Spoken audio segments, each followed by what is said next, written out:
The United States Senate was made for moments like this. The framers predicted that factional fever might dominate House majorities from time to time. They knew the country would need a firewall to keep partisan flames from scorching our republic. So they created the Senate. Out of necessity, James Madison wrote, of some stable institution in the government. Of some stable institution in the government.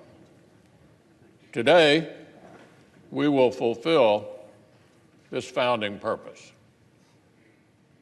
We will reject this incoherent case that comes nowhere near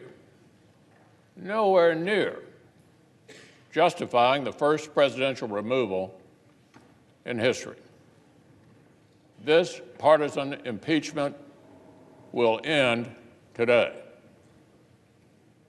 But I fear the threat to our institutions may not, because this episode is one of a symptom of something much deeper. In the last 3 years, the opposition to this president has come to revolve around a truly dangerous concept. Leaders in the opposite party increasingly argue that if our institutions don't produce the outcomes they like, our institutions themselves must be broken. One side has decided that defeat simply means the whole system is broken, that we literally tear up the rules and write new ones. Normally, when a party loses an election, it accepts defeat. It reflects and retools. But not this time. Within months, Secretary Clinton was suggesting her defeat was invalid. She called our president illegitimate. Former president falsely claimed that President Trump didn't actually win. He lost the election, the former president said. And members of Congress have used similar rhetoric. A disinformation campaign, weakening confidence in our democracy. The very real issue of foreign election interference was abused to fuel conspiracy theories. For years, prominent voices said there'd been a secret conspiracy between the president's campaign and a foreign government. But when the Mueller investigation and the Senate Intelligence Committee debunked that, the delegitimizing endeavor didn't stop. Remember what Chairman Schiff said here on the floor. He suggested that if the American people re-elect President Trump in November, that election will be presumptively invalid as well.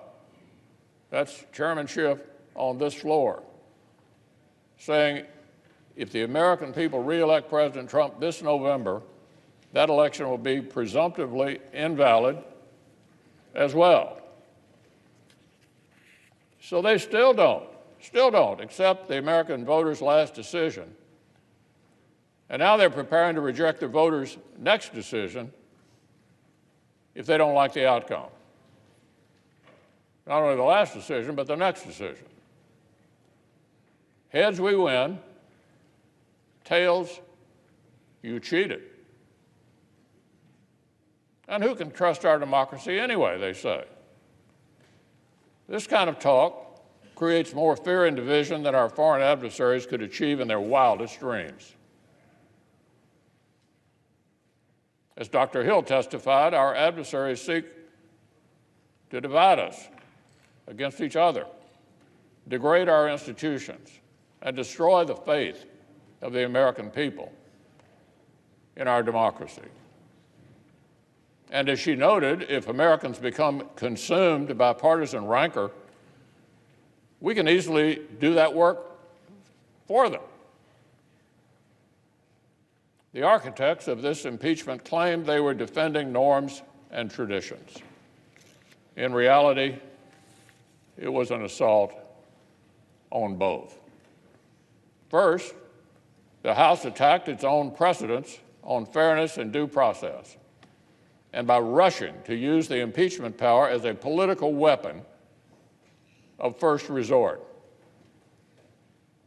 Then their articles attacked the office of the presidency. Then they attacked the Senate and called us treacherous. Then the far left tried to impugn the Chief Justice for remaining neutral during the trial. And now, for the final act, the Speaker of the House is trying to steal the Senate's sole power to render a verdict. The Speaker says she will just refuse to accept this acquittal. Speaker of the House says she refuses to accept this acquittal. Whatever that means. Perhaps she will tear up the verdict like she tore up the State of the Union address. So I would ask my distinguished colleagues across the aisle, is this really where you want to go? The president isn't the president. An acquittal isn't an acquittal. Attack institutions until they get their way. Even my colleagues who may not agree with this president must see the insanity of this logic. It's like saying you're so worried about a bull in a china shop that you want to bulldoze the china shop to chase it out. And here's the most troubling part. The most troubling part. There is no sign this attack on our institutions will end here. In recent months, Democratic presidential candidates and Senate leaders have toyed with killing a filibuster so the Senate could approve radical changes with less deliberation and less persuasion. Several of our colleagues sent an extraordinary brief to the Supreme Court threatening political retribution if the justices did not decide a case the way they wanted. We've seen proposals to turn the FEC, the regulator of elections and political speech, into a partisan body for the first time ever.